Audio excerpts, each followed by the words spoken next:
right, peace family. It's your brother Pyro. The name of this dissertation is called DNA, Deities, and Divinities. Now, the purpose for this body of work is to enhance and activate personal power.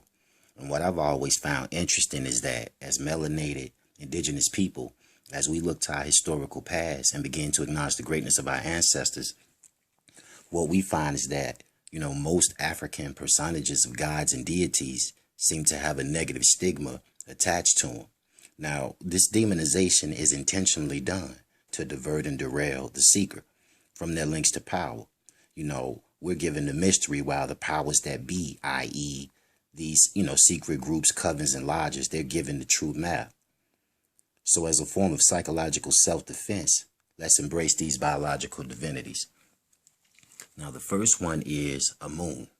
Now, Amun is the hidden one. He represents the internal realms, the hidden substance of melanin, the various humors that come with the shifts of consciousness and the melanated properties.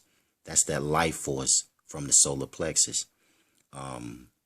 Horus would be another one. Horus represents the raising of the inner being, the warrior spirit, the golden frequency, the cycles of transformation, the circadian cycles, and the 12 divisions of personality types of the universe. Osiris represents melanin and his first cousin chlorophyll, the pineal gland, meditation, epiphanies, the opening mind, the opening in the mind, or that 0 point energy that quantum physics speaks about, represents that channel for higher power.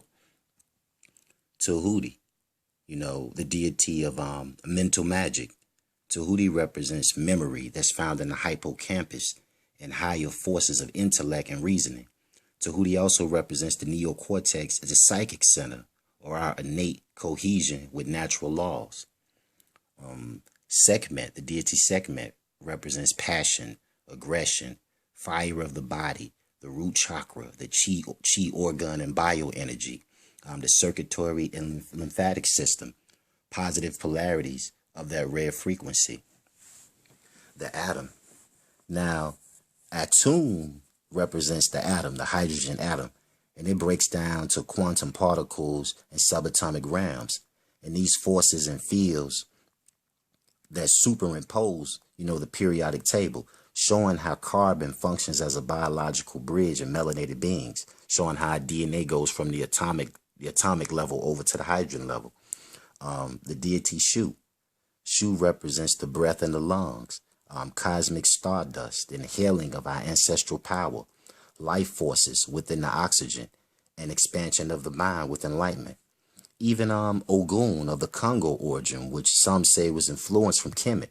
Ogun represents the fourth seat, the rare frequency of vitality and purified blood, motivation and drive, metals in the body, iron, the crystal or silica structure network that channels from the marrow of the bones, the Qigong energy pathways, their meridians, and the discipline that develops with martial science.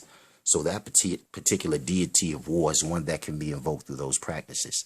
Now, these deities exist as archetypes in the constitution and consciousness of man, and they function as natures of higher energies and reasons, as well as metabolic functions in the melanated body. So you are your ancestors. They exist in your cells. They stand in the courts of your genetics. Acknowledging enlightenment stimulates and awakens them. So true power is innate, and prayer, meditation, and positive thinking invokes these forces.